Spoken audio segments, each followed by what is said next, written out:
Good morning my dear students. बेटा आज जो है हमारा यहाँ पर जो है हमारा ग्रामर में चैप्टर 7 चल रहा था। इसमें मैंने आपको संज्ञा करा दिया है, लिंक करा दिया है, वचन भी हो गया है। आज इसमें हमारा यहाँ पर जो है लास्ट चैप्टर है कारक, और इसके बाद जो है फिर हम पत्र करेंगे और अनुच्छेद लेखन करेंगे। लेकिन इससे पहले जो है आज हम अपना चैप्टर समझेंगे कारक, कि कारक किसे कहते हैं, है ना। चलिए देखते हैं बेटा। कारक कारक जो है मैं आपको बता दूं बेटा, जैसे हम अपना कोई वाक्य बनाते हैं, कोई सेंटेंस बनाते हैं, तो यदि उसमें हम कुछ शब्दों को छोड़ देते हैं तो हमारा वो सेंटेंस अधूरा हो जाता है। कारक क्या होते हैं, जैसे का, के, की, ने, में, पर, है ना, के द्वारा, अलग होना, तो जो है ये सब हमारे कारक होते हैं। लेकिन हम इनका प्रयोग कैसे करेंगे, कैसे करना है और कौन कौन से होते हैं, तो आज हम ये सब अपने चैप्टर के माध्यम से समझेंगे। देखिए ये है कारक यानी कि केस, ध्यान से समझेंगे।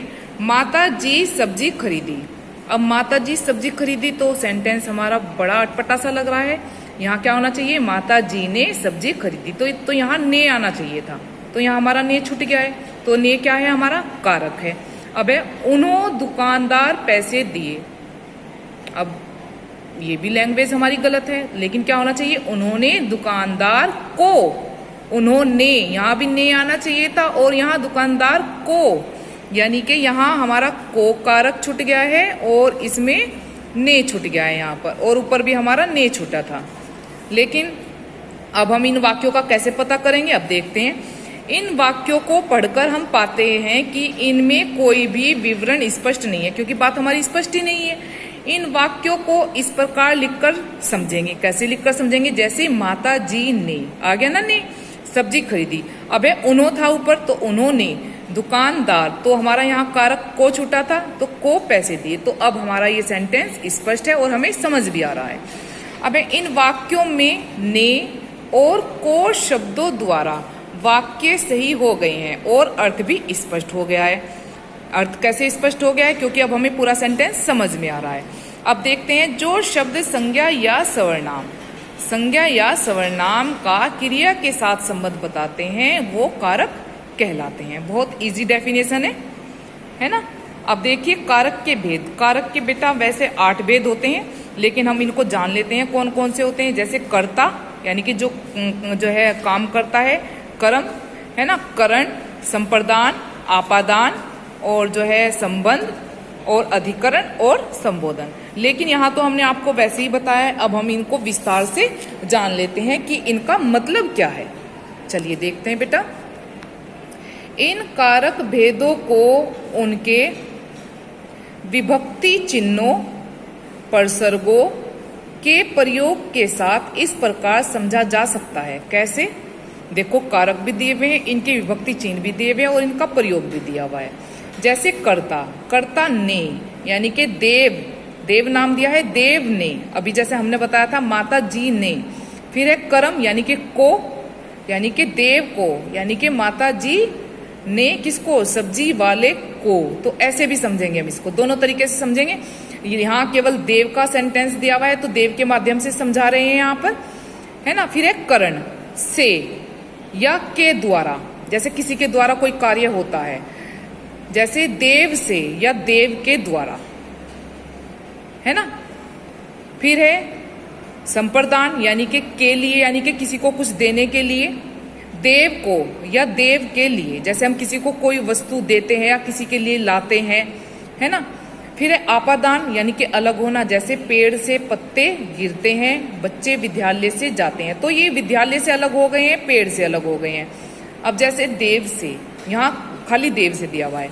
फिर है संबंध, जैसे हमारा किसी का किसी से साथ संबंध होता है, का, के, की, रा, रे, री, है ना, तो देव का, है ना। फिर है अधिकरण, अधिकरण में होता है में और पर, यानी कि जैसे कमरे में, छत पर, जैसे देव में, राम पर। तो हम इन्हें दोबारा से समझेंगे अच्छी तरीके से। फिर है संबोधन, जैसे हम किसी को बुलाते हैं, ए अरे इधर आओ, हे राम क्या हो गया। तो ये सब हमारे किस में आते हैं बेटा, संबोधन में आते हैं। अब देखते हैं फर्स्ट वाक्य से हम समझते हैं, यहाँ से आपको क्लियर समझ में आएगा। अभी तो वहां ऊपर केवल देव का एग्जाम्पल दिया गया था, लेकिन यहाँ पूरा सेंटेंस स्पष्ट रूप से दिया गया है। जैसे कर्ता कारक, क्रिया को करने वाला कौन होता है? कर्ता होता है। वाक्य में जो संज्ञा या सर्वनाम क्रिया करता है उसे कर्ता कारक कहते हैं। संज्ञा यानी कि किसी का नाम आ गया, सर्वनाम जैसे वे, उन्होंने, उनका, मेरा, अपना, तो ये सब हमारे सर्वनाम में आते हैं। फिर इस प्रकार कर्ता कारक क्रिया के करने वाले का बोध कराता है, यानी कि जो कार्य करता है उसका बोध हमें कराता है। जैसे माँ ने खाना खाया या राम ने खाना खाया, माली ने फूल तोड़ा, तो यहाँ दो दो एग्जाम्पल दे दिए, तो ये दोनों ने कर्ता हो गए हैं, माँ भी और माली भी। अब नीचे उपर्युक्त दोनों वाक्यों में खाना खाया और फूल तोड़ा यानी कि क्रिया यानी कि काम कर रहे हैं।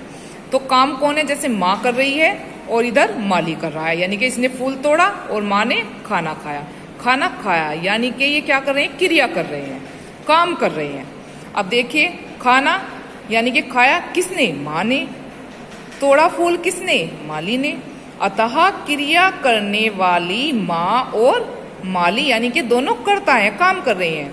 इनका विभक्ति चिन्ह क्या है? ने है। कुछ वाक्यों में परसर्गों या विभक्ति चिन्हों के प्रयोग के बिना ही वाक्य पूर्ण हो जाता है। जैसे बिना उसके ही दिया हुआ है, अनुराग खाना खाता है, अब वो खाना खा रहा है तो भी क्रिया कर रहा है। राधिमा गाना गाती है तो भी क्रिया कर रही है ना। माँ खाना बनाती है तो भी क्रिया कर रही है। बच्चा पढ़ रहा है तो भी क्रिया कर रहा है।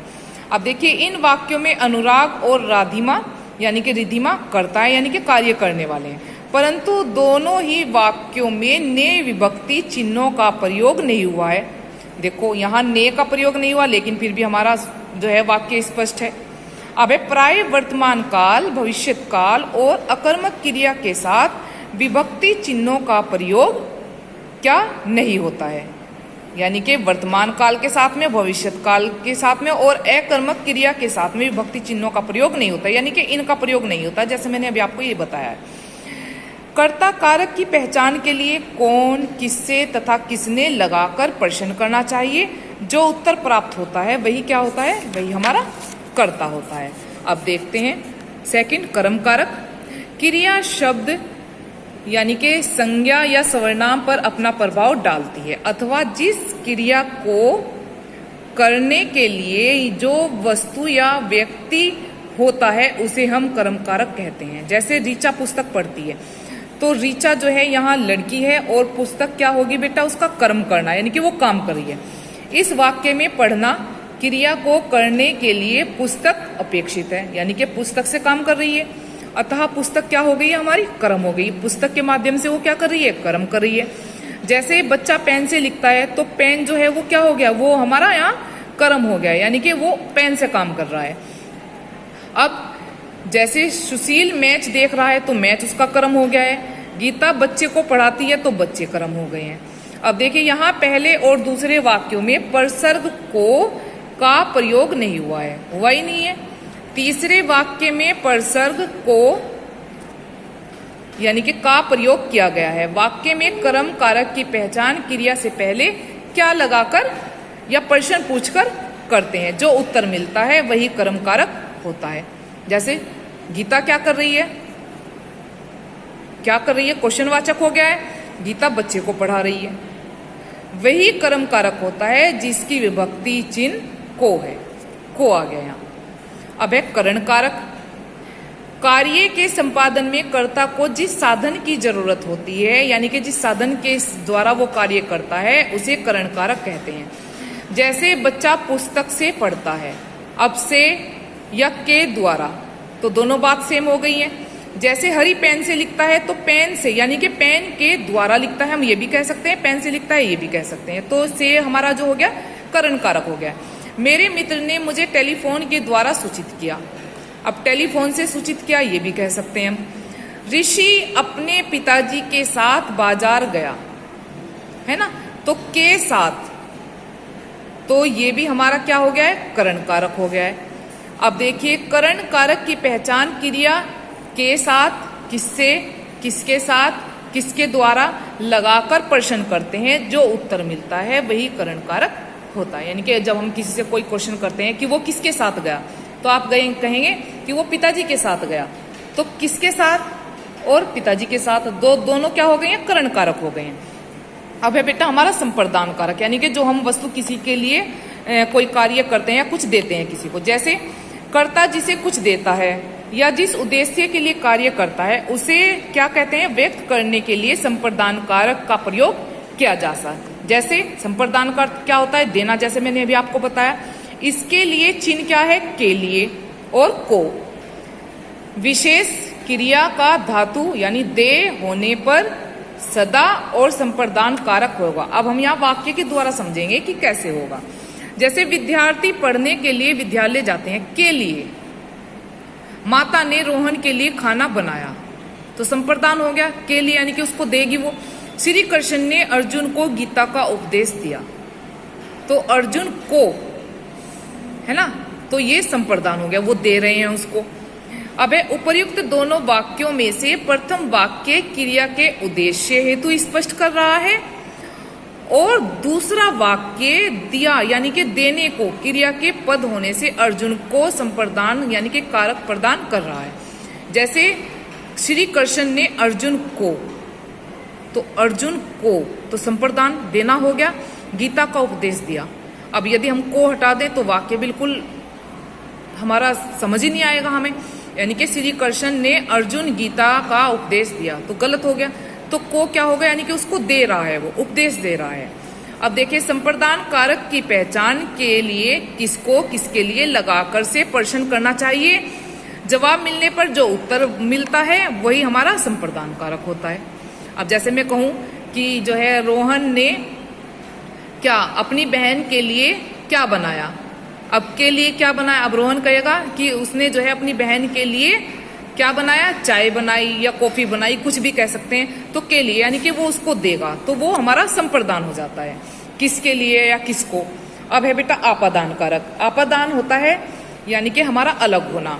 जैसे वाक्य में प्रयुक्त संज्ञा या सर्वनाम के जिस रूप से अलग होने या दूरी बताने, तुलना करने या डरने या लजाने का भाव प्रकट होता है उसे हम आपादान कारक कहते हैं। इसका विभक्ति चिन्ह क्या होता है, से होता है। जैसे मैंने आपको स्टार्टिंग में बताया था, आम पेड़ से गिर गया, आम पेड़ से गिर गया, तो पेड़ से अलग हो गया है आम। जैसे पेड़ से पत्ते गिरते हैं तो पत्ते पेड़ से अलग हो गए। बच्चा विद्यालय से घर जाता है तो बच्चा विद्यालय से अलग हो गया है। अब जैसे खिलाड़ी बॉल को सेंटर लाइन से गोल पोस्ट तक लाया, अब यहाँ भी से हो गया है। मेरी पानी की बोतल तुम्हारी बोतल से बड़ी है, तो तुलना हो गई है यहाँ पर। छोटा बच्चा बाघ से डर गया, अब यहाँ डर के उसमें आ गया, भय के उसमें आ गया है से।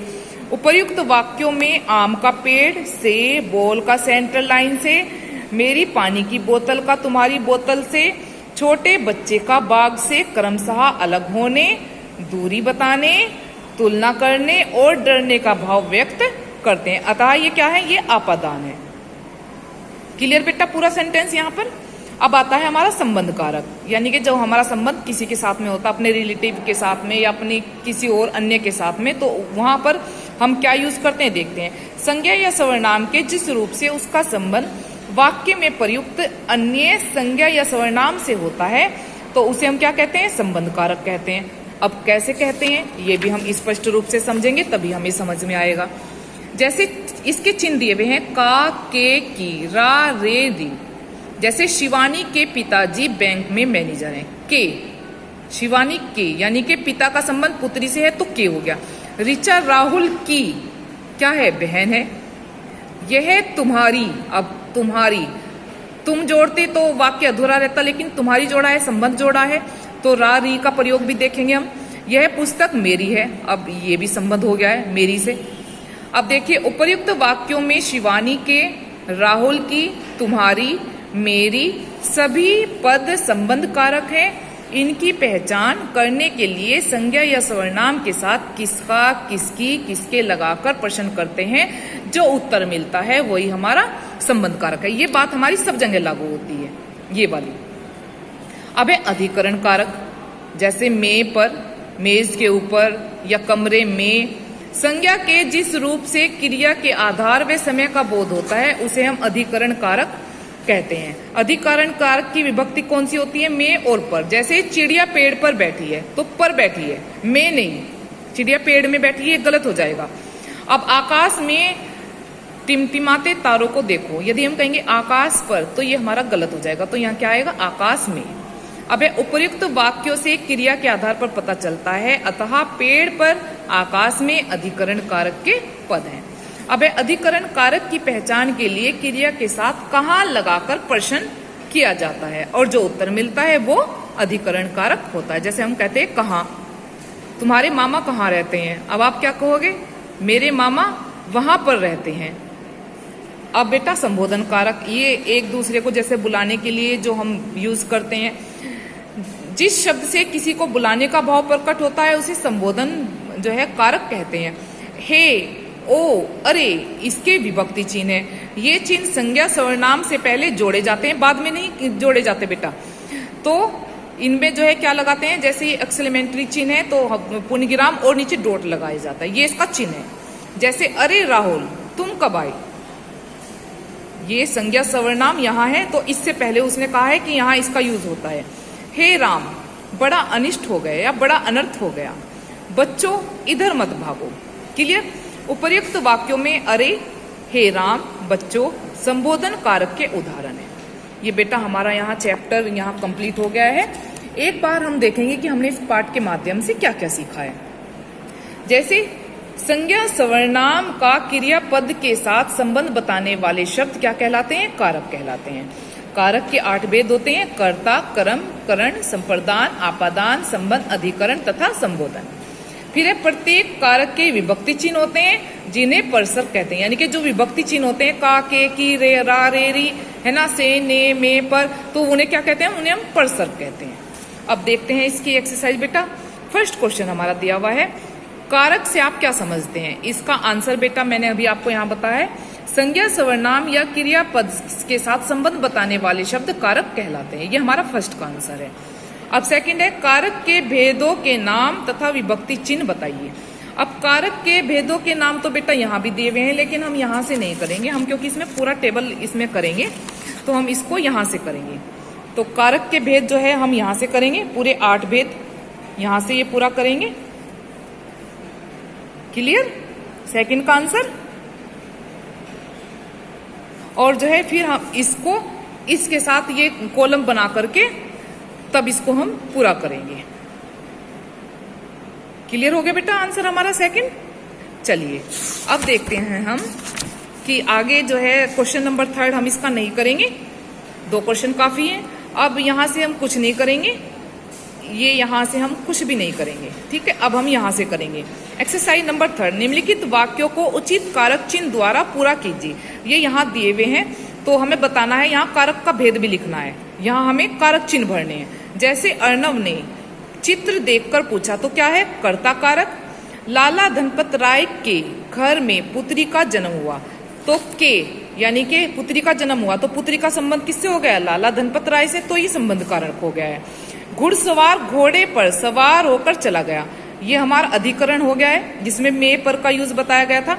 मेरी पुस्तक कुशाग्र के पास है, के पास यानी कि संबंध कारक। पिताजी कार से यानी करण कारक। मोहन के साथ उसका भाई भी खेल रहा है तो ये हमारा करण कारक हो गया यानी कि के साथ। अब देखिए हमारा यहाँ पर बेटा यहाँ हमारा जो है संबंध आएगा, संबंध कारक है ना, क्योंकि उसका भाई भी है तो संबंध हो गया है। अब है नीचे लिखे वाक्यों में रेखांकित पदों का कारक और भेद भी बताइए। कारक भेद क्या है, जैसे मेरी नानी कोलकाता से आई है तो कोलकाता से तो आपादान कारक हो गया है। अब है हे प्रभु हमारी रक्षा कीजिए तो ये हमारा संबोधन कारक हो गया है। नेक्स्ट है हमारा कवि ने कविता पाठ किया तो ये कर्ता कारक हो गया है। पथिक पेड़ की छाया में विश्राम कर रहा है, में तो अधिकरण कारक। माता जी ने भिक्षुक को रोटी दी तो ये संप्रदान कारक देने के लिए। मीरा की बहन गोमती है तो संबंध कारक। सभी छात्र पुस्तक से कारक पाठ पढ़कर आएंगे तो ये करण कारक हो गया यानी कि पुस्तक से। अब बेटा नेक्स्ट है हमारा वाक्यों के सामने करण कारक और आपादान। ये करण कारक और आपादान कारक केवल 2 ही बताने इसमें। राकेश घोड़े से गिर गया तो अलग होना आपादान कारक। छात्र पुस्तक से देखकर लिख रहे थे तो क्या करण कारक। धूप में घर से बाहर मत जाओ आपादान कारक। उसने डंडे से नेवले को मार दिया तो करण कारक। अब है मैं बस से स्कूल जाता हूं, ये भी हमारा करण कारक। मेरी बहन से पुस्तक ले लो, तो ये हमारा आपादान कारक। अब बेटा हमारा ये एक्सरसाइज जो है मैंने आपको बताई है, HW में आप करेंगे, मैं आपको बता देती हूँ कैसे करनी है। वाक्यों में प्रयुक्त कारक चिन्हों का शुद्ध प्रयोग करके दोबारा लिखना है ये आपको सेंटेंस। जैसे हमने जरूरतमंदों को कपड़े आदि इकट्ठे दिए, तो हमें जो है ये शुद्ध करके दोबारा लिखना है। हमने जरूरतमंदों के लिए कपड़े आदि इकट्ठे किए।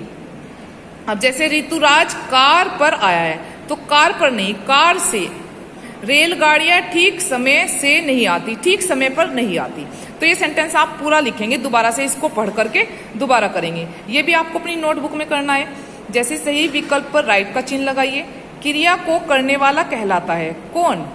कर्ता कहलाता है। अब नेक्स्ट है इसका हमारा, राम ने रावण को बाण से मारा। इस वाक्य में कौन से कारकों का प्रयोग हुआ है? तो इसमें क्या हुआ है बेटा, हमारा कर्ता और कर्म करण तीनों का हुआ है, यानी कि ने भी हो गया है, कर्म भी हो गया है और करण भी हो गया है। फिर नेक्स्ट है हमारा, प्रत्येक कारक का विभक्ति चिन्ह होता है, क्या कहलाता है? परसर्ग कहलाता है। अभी मैंने चैप्टर के लास्ट में आपको बताया था। फिर है, राघव विमान से जयपुर गया। रेखांकित पद में कारक का भेद, तो कारक क्या? विमान से, यानी कि विमान के द्वारा, तो करण कारक हो गया है। अब ये एक्सरसाइज भी हमें ऐसे ही करनी है जैसे उधर थी हमारी। उपर्युक्त कारक चिन्ह लगाकर वाक्य पुनः लिखिए। जैसे मेरे पड़ोसी छत बंदर बैठा था, तो बहुत गलत हो गया। मेरे पड़ोसी की, यहाँ की आएगा, छत पर बंदर बैठा था। तो बेटा ये मैंने आपको पूरे जो है परसर्ग यहाँ लगा के दिखा रखे हैं। आप जो है इसको अपनी अकॉर्डिंग सेंटेंस पढ़ेंगे और अपनी बुक के अंदर ही लिखेंगे, इसको नोटबुक में नहीं लिखेंगे। ओके बेटा, गॉड ब्लेस यू बेटा। और अपना वर्क आप पूरा करेंगे। आज आपका ये चैप्टर पूरा हो गया है, बस आपका इस चैप्टर में पत्र रह गया है और अनुच्छेद लेखन रह गया है, वो मैं आपको नेक्स्ट क्लास में कराऊंगी बेटा। ओके बेटा, थैंक यू बेटा।